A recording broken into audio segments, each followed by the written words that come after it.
പ്രിയപ്പെട്ട എല്ലാവർക്കും നമസ്കാരം. നമ്മൾ നവജീവന ഹയർ സെക്കൻഡറി സ്കൂളിൽ നിന്നും SPC ഓണം ക്യാമ്പിന്റെ ഭാഗമായിട്ട് വന്നവരാണ്. നമ്മുടെ വാർഡ് മെമ്പർ ശ്രീ ശ്യാം സാറിനെ ക്ഷണിക്കുന്നു. ನವಜೀವನ ಶಾಲೆಯಲ್ಲಿ ಓಣಂ ವೆಕೇಶನ್ ಸಂದರ್ಭದಲ್ಲಿ 3 ದಿವಸದ SPCಯ ಶಿಬಿರಗಳು ಈಗ ಇವತ್ತು ಕೊನೆಯ ದಿವಸ ಆಗಿದೆ. ಮೊನ್ನೆ 29ಕ್ಕೆ ಅಲ್ಲಿ ಉದ್ಘಾಟನೆಯಾದ ಶಿಬಿರವು ಇವತ್ತು 3ನೇ ದಿವಸಕ್ಕೆ ಮುಟ್ಟಿದೆ. ಈಗ 3ನೇ ದಿವಸದಲ್ಲಿ ಮೊದಲೇ ತೀರ್ಮಾನ ಮಾಡಿದ ಹಾಗೆ ಶಾಲೆಯ ಹತ್ತಿರ ಇರುವ ನಮ್ಮ ಪರಿಶಿಷ್ಟ ವರ್ಗ ಕುಟುಂಬದವರು ವಾಸಿಸುವಂತಹ ಈ ಪ್ರದೇಶಕ್ಕೆ ಭೇಟಿ ನೀಡಿ ಅವರ ಬಗ್ಗೆ ಮಾಹಿತಿಯನ್ನು ತಿಳಿಯಲಿಕ್ಕೆ ಬೇಕಾಗಿ ಮತ್ತು ಅವರಿಗೆ ಬೆಳಗಿನ ಒಂದು ಉಪಹಾರದ ವ್ಯವಸ್ಥೆ ಕೂಡ SPC ವತಿಯಿಂದ ಮಾಡಿದೆ. ಇದರ ಬಗ್ಗೆ ಇದರ ಉದ್ಘಾಟನೆಗೆ ಬೇಕಾಗಿ ಇವತ್ತು ನಾವು ಇಲ್ಲಿ ಈ ಕುಟುಂಬದ ಒಟ್ಟಿಗೆ ಸೇರಿಕೊಂಡು ನಮ್ಮ ಈ ಕಾರ್ಯಕ್ರಮವನ್ನು ಮಾಡಬೇಕಾಗಿ ತೀರ್ಮಾನ SPCಯಲ್ಲಿ ಮಾಡಿದಾಗೆ ಈಗಾಗಲೇ SPCಯ ವತಿಯಿಂದ ಈಗ ನವಜೀವನ ಶಾಲೆಯಲ್ಲಿ SPCಯ ಹಲವಾರು ಬ್ಯಾಚ್ಗಳು ಇಲ್ಲಿಂದ ಒಳ್ಳೆ ರೀತಿಯಲ್ಲಿ ನಮ್ಮ ವಿಜಯ ಮಾಸ್ಟರ್ ವತ್ಸ ಟೀಚರ ನೇತೃತ್ವದಲ್ಲಿ ಬದಿಯಡ್ಕ ಪೊಲೀಸ್ ಇಲಾಖೆಯ ಸಹಯೋಗದೊಂದಿಗೆ ಪೊಲೀಸಿನ ಸಂಪೂರ್ಣ ಸಹಕಾರದೊಂದಿಗೆ ಹಲವಾರು ಬ್ಯಾಚ್ಗಳು ಇಲ್ಲಿಂದ ತರಬೇತಿಗಳನ್ನು ಪಡೆದು ಅವರು ಈ ವಿದ್ಯಾಭ್ಯಾಸದೊಂದಿಗೆ SPCಯೊಂದಿಗೆ ಅವರಿಗೆ ಜೀವನದಲ್ಲೇ ಒಂದು ಉತ್ತಮ ಮೆಟ್ಟಲುಗಳನ್ನು ಏರಲು SPC ಬಹಳ ಪ್ರಾಮುಖ್ಯವಾಗಿದೆ. ಅದು SPCಯಲ್ಲಿ ತರಬೇತಿ ಪಡೆದಂತಹ ವಿದ್ಯಾರ್ಥಿಗಳು ಕೂಡ ಇವತ್ತು ಉನ್ನತ ಮಟ್ಟಕ್ಕೆ ಏರಿದ್ದಾರೆ.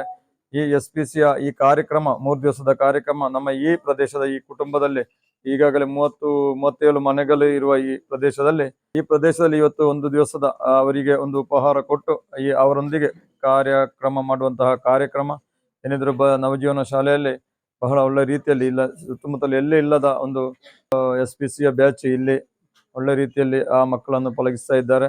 ಈಗಾಗಲೇ 3 ದಿವಸದ ಕ್ಯಾಂಪಿನಲ್ಲಿ ಇರುವಂತಹ ಶಿಬಿರದಲ್ಲಿ ಇರುವಂತಹ ಮಕ್ಕಳು ಕೂಡ ಇದ್ದಾರೆ. ಅವರಿಗೆ ಈ SPCಯ ಮೂಲಕ ಮುಂದೆ ಅವರಿಗೆ ಸರ್ಕಾರ ಈಗಾಗಲೇ ತಿಳಿಸಿದ ಹಾಗೆ ಸರ್ಕಾರಿ ಹುದ್ದೆ ಪೊಲೀಸ್ ಇಲಾಖೆಯಲ್ಲಿ ಅದೇ ರೀತಿಯಲ್ಲಿ ಅದರ ಉನ್ನತ ಮಟ್ಟದ ಉದ್ಯೋಗ ಲಭಿಸಲಿಕ್ಕೆ ಈ SPC ಈ ಸರ್ಕಾರ ಒಂದು ಗೈಡ್ಲೈನ್ಸ್ ಉಂಟಂತೆ 2010ರಲ್ಲಿ ಇಳಿಸಿದ್ದು.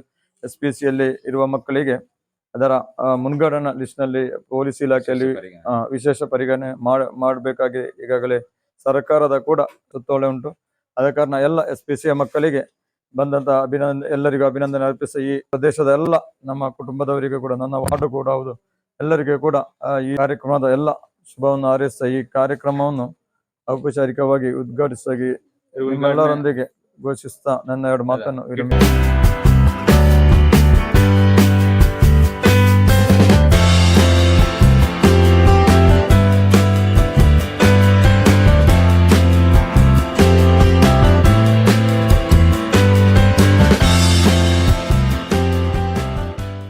ನಮ್ಮ ನವಜೀವನ ಹೈಯರ್ ಸೆಕೆಂಡರಿ ಶಾಲೆದ SPC ಜೋಕ್ಲು నేను ಉದ್ಘಾಟನೆ ಮಾಡ್ತಾರಂಜಿನ ಈ ವಾರ್ಡ್ದ ಮೆಂಬರ್ అయిన ಶ್ಯಾಮ್ ಪ್ರಸಾದ್ ಮಾನ್ಯ ವಿಷಯ ಪಂಡಿರ್ 3 ದಿನത്തെ ಕ್ಯಾಂಪ್ ಆ ಜೋಕ್ಲೆಗುಂಡು ಅಂತ ಇತ್ತೆ ಮಕ್ಕಳು ಕಾಕಿ ಪಾಡ್ದು ಅಂತಾರಂಜಿನ ಪೊಲೀಸ್ ನಕ್ಲು ಅಕ್ಳು ಎಲ್ಲೇ ಪೊಲೀಸ್ ನಕ್ಲು ಈ ಶಾಲೆ ಇರ್ತಿಡೆ ಬತ್ತನೆ ಒಂಜಿ ಎಲ್ಲೇ ಮಟ್ಟದ ಪೊಲೀಸ್ ನಕ್ಲು ಅಂಡ ಕ್ರಮೇಣ ನಾನು ಪೊಲೀಸ್ ಎಂಚಾವಡಿ ಐತ ಬಗೆಟ್ಟು ಕಲ್ತೊಂದುಳ್ಳಿರಾಕ್ಲು ಕಲ್ತದ ಕೊಂಡು ಹೋಡ್ ನಾನು ಕೊಂಚ ತೀರ್ಮಾನ ಬತ್ತೀರಿ ಒಲ್ಪಾಡ್ದೆ ಇಂದು ಹೋಟೆಲ್ ನಾವು ದಾಲ ತಿಂಡಿ ಹತ್ತು ನಿಕ್ಲ ಕೊಂಡುಕೊರ್ ನಾವು പ്രതി ഒഞ്ച് ജോക്കുള്ള അക്കള ഇല്ലാലും മത്സരം നാപ്പണി ഇത്തക്കൊണ്ടേ.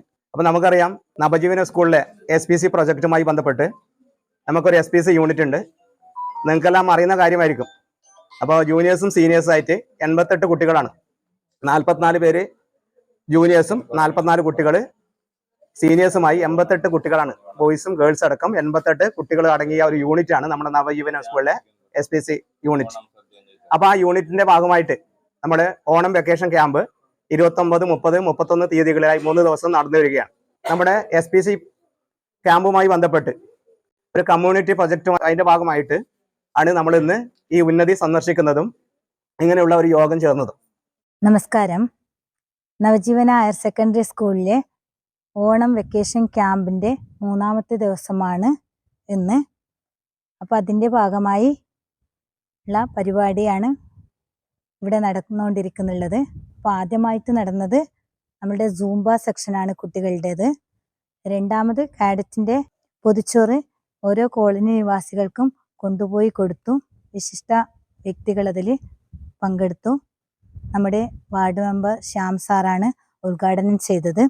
തുടർന്ന് എല്ലാ കുട്ടികളും അവിടുത്തെ കോളനിവാസികളും വളരെ സന്തോഷമായി സ്കൂളിലേക്ക് തിരിച്ചെത്തി. പിന്നീട് നമ്മളുടെ ക്യാമ്പിൻ്റെ രണ്ടാമത്തെ ഐറ്റമായ യോഗ ആരംഭിച്ചു. ഇവിടെയുള്ള നമ്മുടെ ഡോക്ടർ സ്നേഹ മാഡമാണ് കുട്ടികൾക്ക് യോഗ പ്രദർശനം നടത്തിയത്. അപ്പോൾ ആ പരിപാടി ഇപ്പോൾ തുടർന്നുകൊണ്ടിരിക്കുകയാണ്.